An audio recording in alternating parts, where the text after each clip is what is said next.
Assalamualaikum warahmatullahi wabarakatuh. Apa kabar teman-teman semua? Semoga pada hari ini kalian semua dalam keadaan sehat walafiat dalam lindungan Allah Subhanahu wa taala. Jadi sekarang ini tanggal 17 Maret 2020 ya.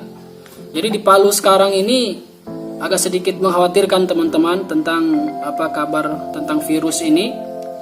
Jadi sekolah-sekolah di Palu sekarang ini sedang diliburkan semua murid-muridnya teman-teman. Tingkat SD, SMP, SMA semua sudah diliburkan untuk mengantisipasi penyebaran virus ini teman-teman. Jadi memang agak sedikit mengkhawatirkan ya. Mungkin di bagian daerah lain di Indonesia ini mungkin juga sudah mulai diliburkan, jadi seperti itu. Jadi di sini saya akan sedikit membacakan keadaan Palu sekarang tentang adanya virus ini teman-teman. Jadi di sini langsung dari Detik News.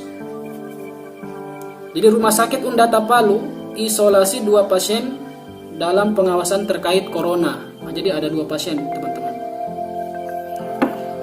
2 pasien diisolasi di Rumah Sakit Undata atau salah satu rumah sakit rujukan penanganan wabah virus corona di Palu, Sulawesi Tengah. Kedua pasien tersebut berstatus pasien dalam pengawasan COVID-19. Nah itu tadi teman-teman.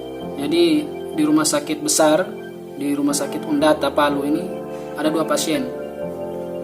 Nah bahkan ini 3 hari yang lalu teman-teman ini berwisata ke Jepang 32 warga Palu dalam pemantauan virus corona.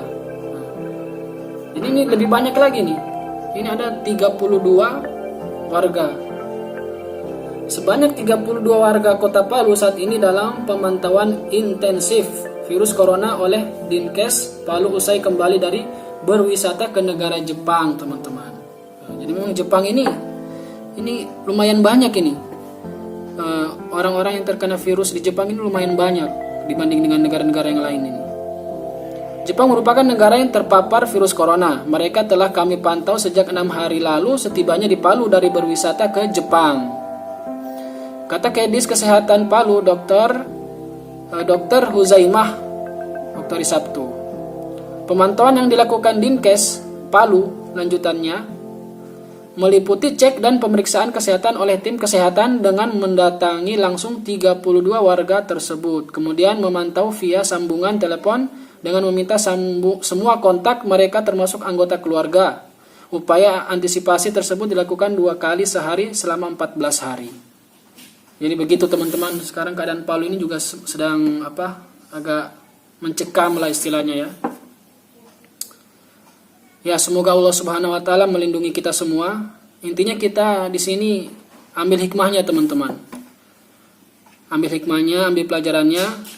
Bagaimana kita ini tambah dekat kepada Allah. Apapun yang terjadi, suasana dan keadaan ini semua ini datang dari Allah, kan? Jadi apa saja yang terjadi di dunia ini, bagaimana kita ini tambah dekat kepada Allah. Nah, kita ambil pelajaran dari situ.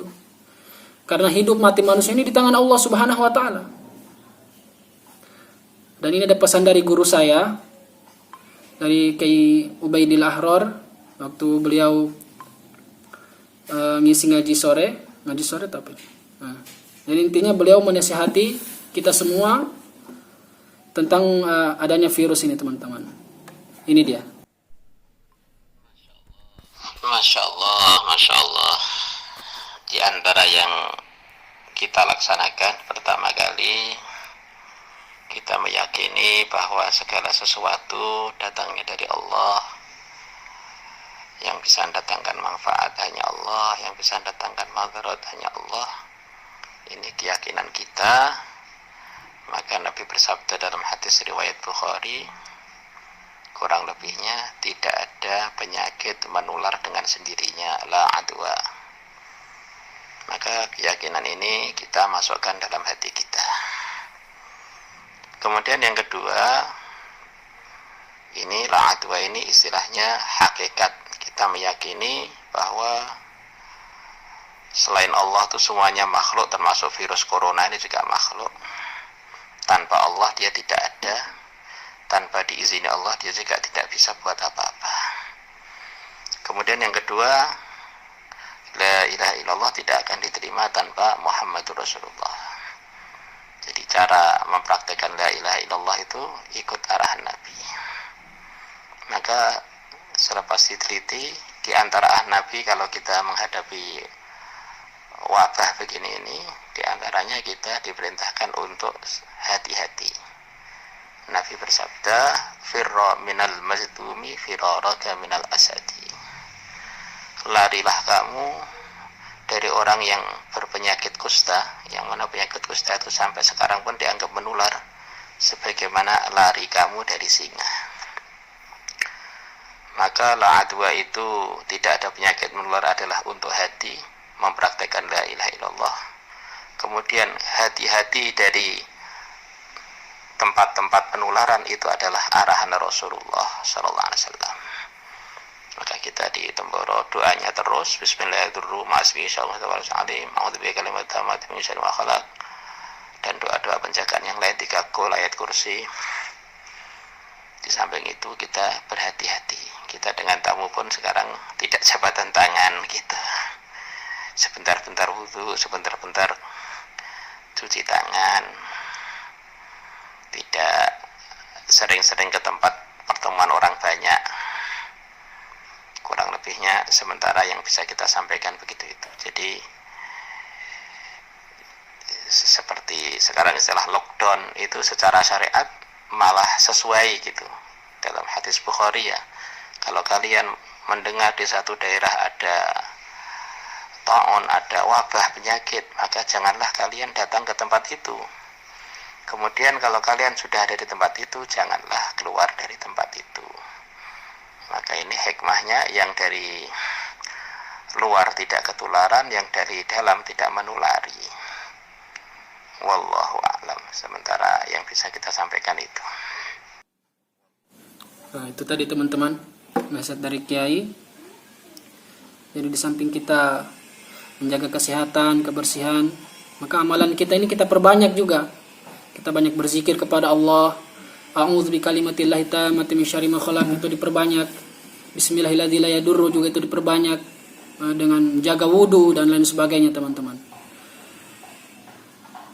Oke teman-teman, semoga video ini bermanfaat untuk kita. Masya Allah ya, kita sedang diuji oleh Allah Subhanahu Wa Taala ini. Maka dalam ujian ini kita harus lebih tingkatkan lagi amalan kita teman-teman. Jangan sampai ujian seperti ini melemahkan amalan kita, malah tidak sholat ke masjid, amalannya malah ditinggalkan. Jangan teman-teman, justru harus kita lebih kencangkan lagi. Kita lebih semangatkan lagi diri kita dalam beramal. Mungkin saja tengah-tengah kita beramal, malaikat Israel panggil kita, insya Allah kita mati dalam keadaan husnul khotimah, insya Allah teman-teman. Oke, cukup sekian video saya kali ini. Jangan lupa like, comment, share, dan subscribe. Sampai jumpa di video berikutnya. Assalamualaikum warahmatullahi wabarakatuh.